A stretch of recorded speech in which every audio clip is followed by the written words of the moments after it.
ask you to download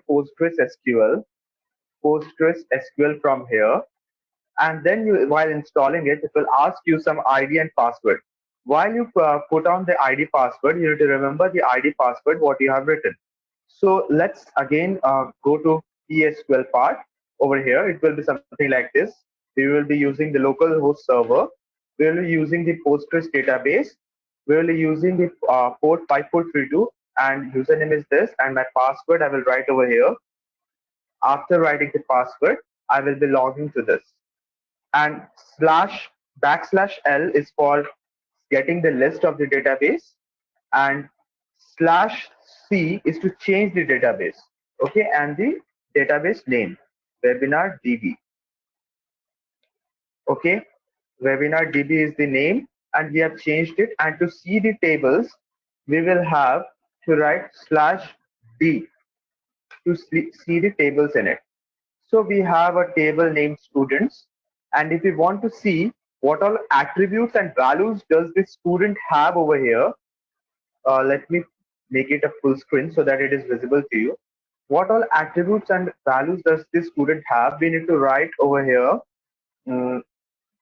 a query that is select star. Star means entire thing will select from table name, that is students. Okay. Sorry, I forgot to mention the termination sign. So if you don't mention the termination sign, then it will just take you to the next line. So after putting the termination sign, you will get this value. So we have three attributes: name, address, age, and the value. Only one value we have, that is Rahul JSR 14. So this is what. So now let us go a little brief on this. See, if you can do one thing, that if I only want the name, for example, if I only want the name to be displayed, all the names. So we will write over here select, instead of star we will write the name, attribute name, and now from where we want, it's from students. So from students we want this, and we'll terminate this and press enter. So you can see the name value has you are being shown over here. So you may write this query that if you want a specific value, then you need to write something like this. The attribute name you need to write. For example, we want not only name but also address.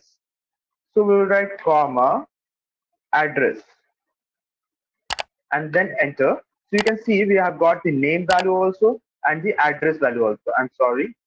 Uh,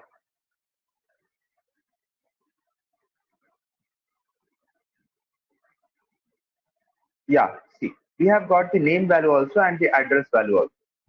So this is what we got. So any doubt till here? You have any doubt if you are not able to understand? Because after this we're gonna switch to the Python, means how to connect this DB with Python. So I want you to just clarify me that if you have cleared this concept. Okay. Uh, any doubt till then? Please mention the chat box, or else we'll move forward. Okay, so we can move forward. So let me come to the Visual Studio Code. So over here we'll create day 3, and in day 3 we'll create a file named connection, because we will connect first, connection.py. So we'll learn how to establish this connection. So before using the Postgres in Visual Studio Code directly, we need to install it by write in the terminal. Over here in the terminal, you need to write this command: pip install scopg, scopg2. This command you need to run, as I already have this scopg2, so I won't run this, but you just write it down that you need to write this command: pip install scopg2. After installing this, what will happen? You can use this library for getting connection with your Postgres server. Okay, so I will remove this from here. Now I will first thing what I will do, I will import this library. Import scikop-g2. I will import this library first. After importing this, I need to establish the connection. So I will take a variable named, for example, connection. You can take any variable equals to scikop-g2 dot connect. And in this connect, we will write the entire thing, the host name, the port, these all are not necessary. These all things are not necessary. We'll have to write the DB name, the password, the user, everything. So first of all, we'll write the DB name. So let me write the DB name. DB name equals to,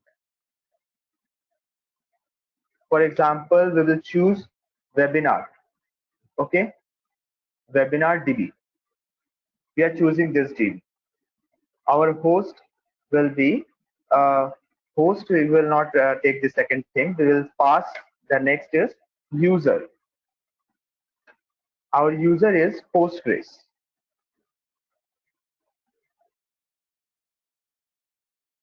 Right over here,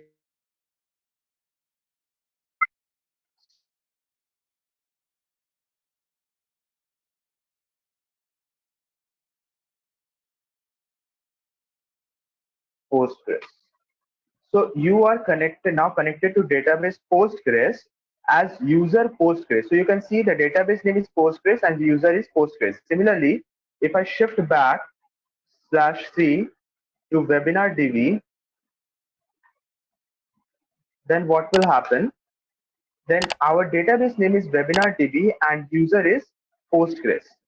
So similarly, we'll write over here, our user is Postgres and database name is webinar DB.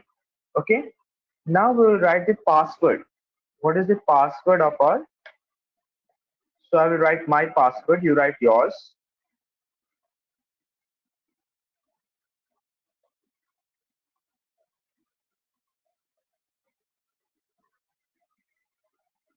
Okay, this is my password. And then I will write the host name. We will use localhost. So I will write localhost over here. And then we will have the port. At the starting, it asks us for the port. So port name is 5432. This is our port name. And then after doing this, after executing this line, we will just move to the next line. And if the connection is established, then it will pass through this, it will move forward than this, or else it will throw an error. If the connection has established, then we'll just print connection over here. Or we can do one thing, we can write connection established. So let us see if this works. Let us move to the terminal. Let us run this python dot slash a free slash, and we have connection.py. Connection established.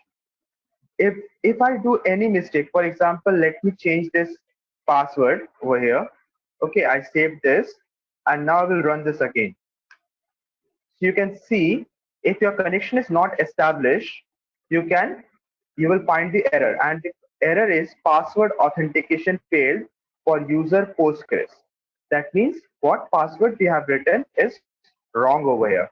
So if I write again the right password, so automatically it will pass on and the connection will be established. So I hope this connection part is clear to everyone.